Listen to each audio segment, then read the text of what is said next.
Hey everyone. Yeah, as Laura says, I'm just going to talk us through the white paper that we've produced recently, and this is uh, based on some research that we've done, but also research from across the industry. And really, the idea behind it was to identify the awareness action gap.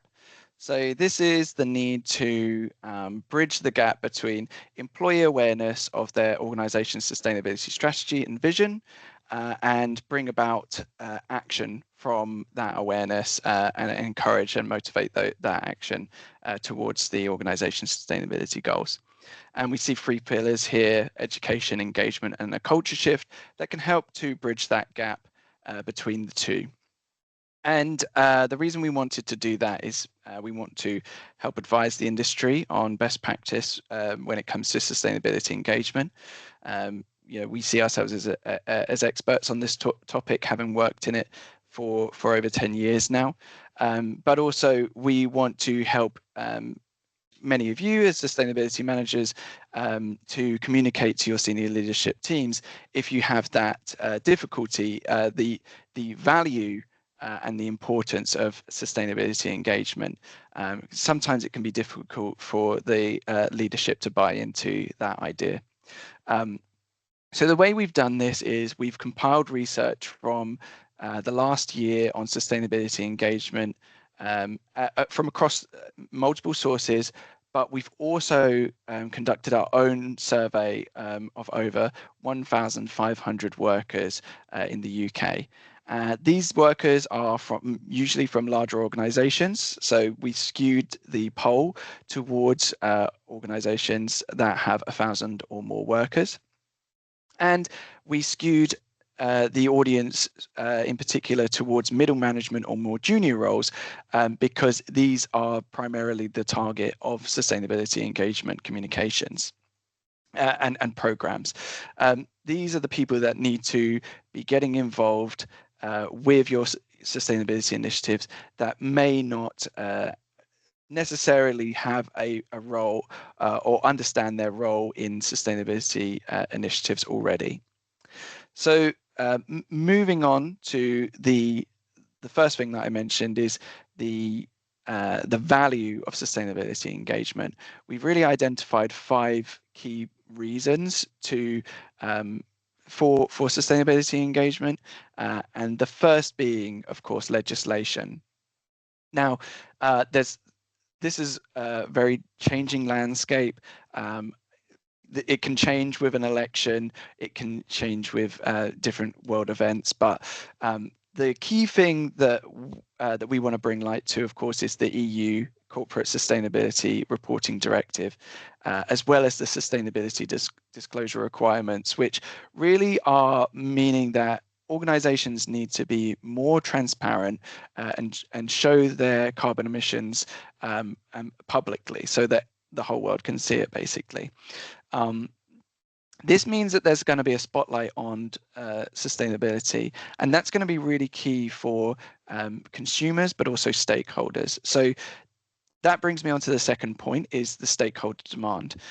So not only do we have the demand from the public sector, so we've obviously got the NHS with their net zero targets, meaning that their suppliers will need to be more sustainable so that they can therefore be more sustainable.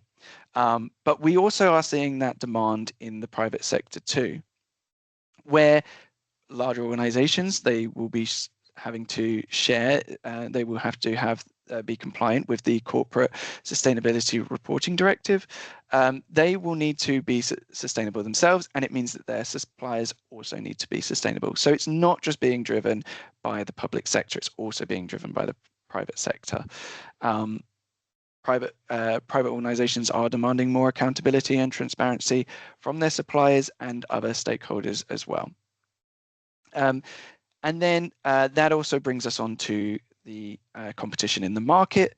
We have seen from a PwC study done this year that 46% of consumers say they are buying more sustainable products to reduce their impact on the environment. So that means that with the CSRD bringing sustainability to the fore and making it a lot more visible, consumers will be doing their research, and this is nearly half of consumers that are making those choices and becoming more aware of the sustainability of the organizations that they buy from. So it is going to be key going forward. That number of 46% is only going to increase as climate change becomes more visible in the world. People are going to be making more sustainable choices when it comes to their consumer habits. But not just sustainability, but sustainability engagement is going to be important. So a future market insights study from, again, this year showed that employee engagement has been a key driver of organizational performance. Employees that are more engaged and more interested in their company's mission are more productive and are contributing more to that business. And I'll talk a little bit more about that in a second, but there's a very clear one that I think is probably very obvious to all of us. The benefit of sustainability is the reduced costs. So, of course, whenever you engage in more sustainable behavior, you're reducing your energy and your waste costs. But also something that we've seen as well is an improved well-being of employees that work at sustainable organizations. So bringing that back to employee engagement, if they are more engaged in their work and they feel like they are contributing to a good mission, they're going to be feeling better overall about their place, and it brings down those recruitment costs because they're less likely to leave. And I'll talk about the insights that prove that in a second. But if you do want to see the savings that you can make from something like a jump program, I'm just going to post in the chat now the savings model that we've created in collaboration with Northumbria University. Yeah, Northumbria University. That we worked with their research team to develop this savings model to see the actual cost savings that can be made from using a jump program. And also, whenever we create a proposal for a prospective client, we do include the ROI on there as well, because we know that there's a tangible cost saving element to sustainable actions. And so, yeah, coming back to the well-being angle and the recruitment cost, I'm just going to talk a bit about that now, because this is something that we studied in our own survey.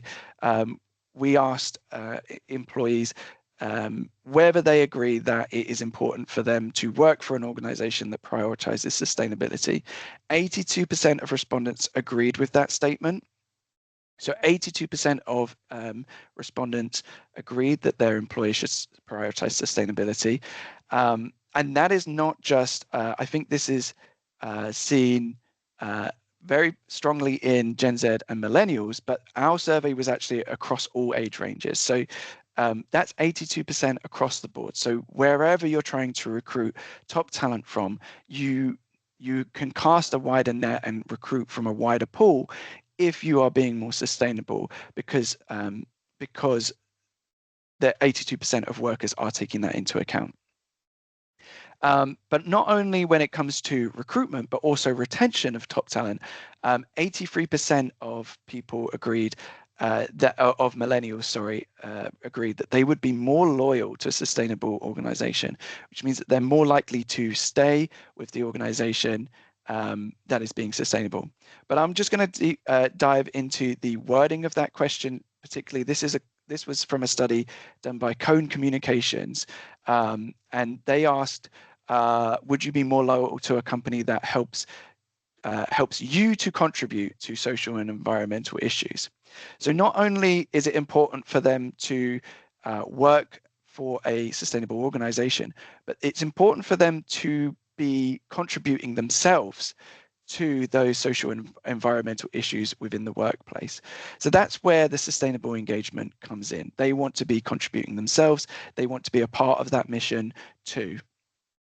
And then coming back to Deloitte, it's a different survey to the one that Laura shared earlier. This is their Gen Z and Millennial survey, also from this year. 55% of Gen Z and Millennials said that they research a brand's environmental policies before accepting a job from them.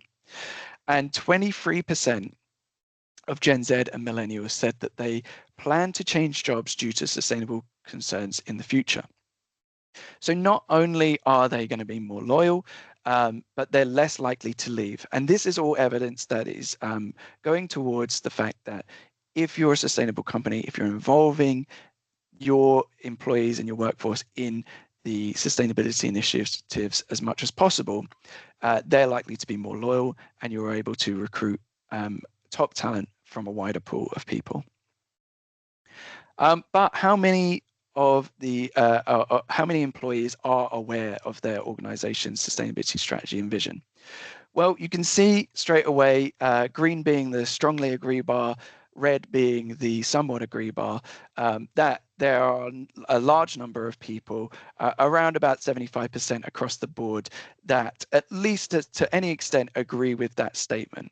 So they are to some extent aware of their organization's sustainability strategy and vision. Now, this numbering decreases as the organizations increase in size. And that, I think, is part and parcel of larger organizations being more complex, having more departments that may not feel that they can contribute to sustainability initiatives. And I think that's particularly why the strongly agree percentile decreases quite rapidly, whereas the somewhat agree sort of hovers around that 50% mark. But also larger organizations, it's harder. I'm sure everyone watching today knows that it's going to be harder to communicate that vision to such a large number of people, and harder to get them to care, especially if they feel that like they're far removed from the sustainability initiatives. But like I say, we do see that there is a large number of people that feel that to some extent that they are aware. But does that translate into action? Well, what we're seeing is that 76% across the board agree to some extent, or to a strong extent, that they are aware of the organization's sustainability strategy and vision, with 28% strongly agreeing with that statement across the board. But when we asked, would you like to do more to contribute towards your organization's sustainability goals, even more people agreed. 79% of people agreed with that statement, and 31% strongly agreed with that statement. So we're actually seeing more people that want to do more, but are already aware of the organization's sustainability strategy and vision, but they still feel like that they can do more.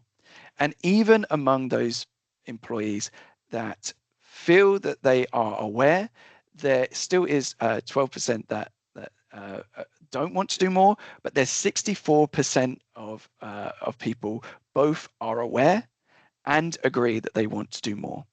So they are already aware, but they feel like they're not contributing enough. So why is that, and how do we encourage people to contribute more and contribute more to their organization's sustainability goals? Well, we also asked about those reasons too. So we asked, would rewards and recognition motivate you to take part in your organization's sustainability initiatives? 80% agreed that it would. And then 81% has also agreed that seeing colleagues participate would encourage them to take part in those sustainability initiatives. But the key figure, I think, and this is one of the highest rates of agreement that we saw in the entire study overall, is that 86% of respondents agreed that having resources to learn how to integrate sustainability into their role would motivate them to contribute more to their organization's sustainability initiatives. So I think coming back to the awareness factor, we saw 50% somewhat agreed and around 25% strongly agreed. that they were aware of the initiatives. I think that strongly agreed percentage are people who understand and who understand the organization's sustainability initiatives and also understand very well how they can contribute. Where the 50% that somewhat agreed are people who have a general knowledge of the initiatives, but they may think of it in terms of we're electrifying the fleet or we're changing suppliers to have a more sustainable supplier. They may be someone like myself, a marketer, who might feel that they are far removed from the sustainability initiatives and feel like they can't make that change in their day-to-day activities that can contribute to the sustainability initiatives. And so they'll need that encouragement, they'll need the education, and they'll need a culture shift. And that brings us back to the beginning again. We have the 3 pillars that will bridge the gap between employee awareness of their organization's sustainability strategy and vision and employee action towards the sustainability goals. Those 3 pillars being education, so understanding how their role contributes and how their daily actions contribute to the organization's sustainability initiatives. Engagement, so that's rewards and recognition to motivate them to actually take part in those initiatives. And a culture shift, so that's seeing their colleagues participate and having that culture of sustainability from all levels in the organization. So that's really the end of my part. We've actually done we've asked a lot more questions than what I've presented today. When I first was writing it, I really got deep into the weeds, but we had to whittle it down into something that's a lot more digestible so that we could really get the key points across. So there are a lot of more findings from this. We are going to start to disseminate that information in sort of bite-sized digestible parts over the course of the next year. But if you do have any specific questions, we asked about public sector versus private sector. We asked about different industries. We obviously asked about organization sizes and demographic factors as well. So there are a lot of considerations when it comes to building your strategy. And if you do have questions about that, please do reach out. I'm also going to share a link to where you can sign up for our newsletter. And if you want to sign up to that, we also do monthly insights on sustainability engagement. And we can also, and by signing up, you'll also immediately get a copy of the white paper. If you're already subscribed, we can send that through to you. Please feel free to email and ask for it. But that's the end of my section. If you've got any questions for now, post them in the Q&A section and we'll get to them at the end.